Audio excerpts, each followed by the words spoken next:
اس video میں میں آج جس کتاب کا تعارف کرواؤں گا اس کا نام ہے سیرت النعمان۔ یہ کتاب امام ابو حنیفہ، جنہیں امام اعظم بھی کہتے ہیں، ان کی زندگی کے بارے میں ہے۔ اس کتاب کے مصنف ہیں شبلی نعمانی۔ اس کتاب کو اسلامی پبلشنگ کمپنی اندرون لوہاری دروازہ لاہور نے شائع کیا ہے اور اس کی قیمت ہے 40 روپے۔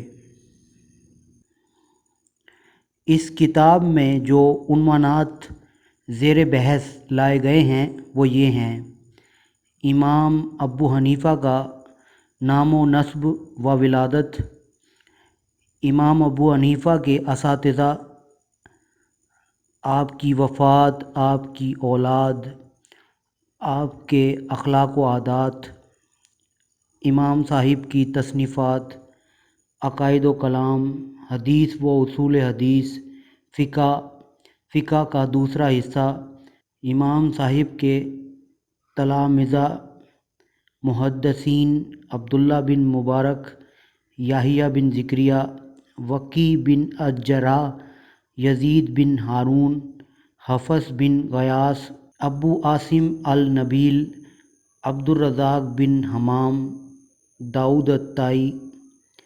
فقہ جو تدوین فقہ میں شریک تھے یعنی قاضی ابو یوسف، امام محمد بن الحسن الشیبانی، امام ظفر، قاسم بن معان، اسد بن عمرو، علی بن المہر، عافیہ بن یزید، حبان، مندل۔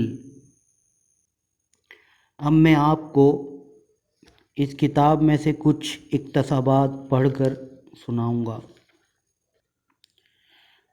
ایک دن بہت سے لوگ جمع ہو کر آئے کہ قراءت خلف الامام کے مسئلے میں امام صاحب سے گفتگو کریں۔ امام صاحب نے کہا کہ اتنے آدمیوں میں تنہا میں کیوں کر بحث کر سکتا ہوں، البتہ یہ ہو سکتا ہے کہ آپ اس مجمع میں سے کسی کو سلیکٹ کر لیں، کسی کا انتخاب کر لیں اور میں اس کے ساتھ بحث کروں جو سب کی طرف سے اس خدمت کا کفیل ہو اور اس کی تقریر پورے مجمع کی تقریر سمجھی جائے۔ لوگوں نے منظور کیا۔ امام صاحب نے کہا کہ آپ نے یہ تسلیم کیا تو بحث کا خاتمہ بھی ساتھ ہی ہو گیا۔ آپ نے جس طرح ایک شخص کو سب کی طرف سے بحث کا مختار کر دیا، بالکل اسی طرح امام نماز بھی تمام مقتدیوں کی طرف سے قرأت کا کفیل ہے۔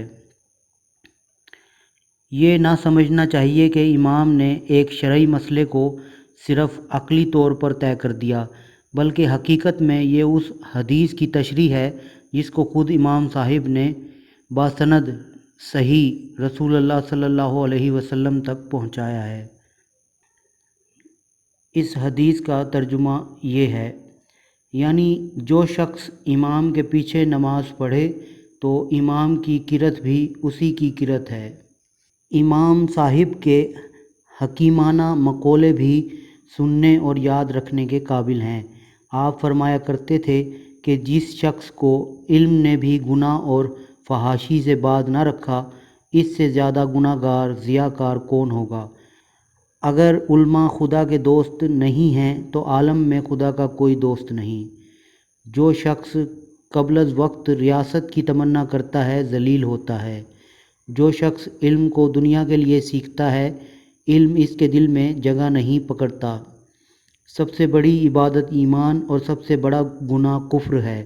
بس جو شخص افضل ترین عبادت کا پابند اور بدترین معاصی سے احتراز کرے، اس کی مغفرت کی بہرحال امید کی جا سکتی ہے۔